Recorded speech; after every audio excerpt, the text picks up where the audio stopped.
After that last question you asked me, I've been thinking all week of a good Magic the Gathering retort question. I figured you tested me, now I'll test you.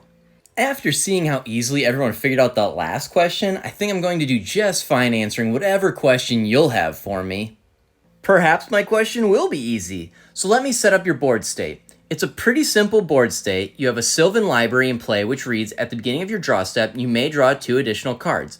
If you do, choose 2 cards in your hand drawn this turn. For each of those cards, pay 4 life or put the card back on top of your library.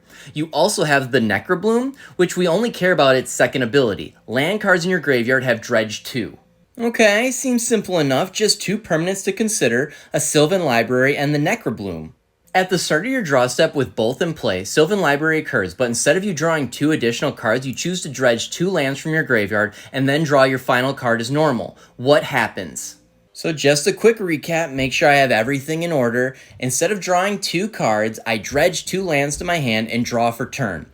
With what Sylvan Library states, how does this whole thing play out with cards drawn and if there is any life lost? Correct?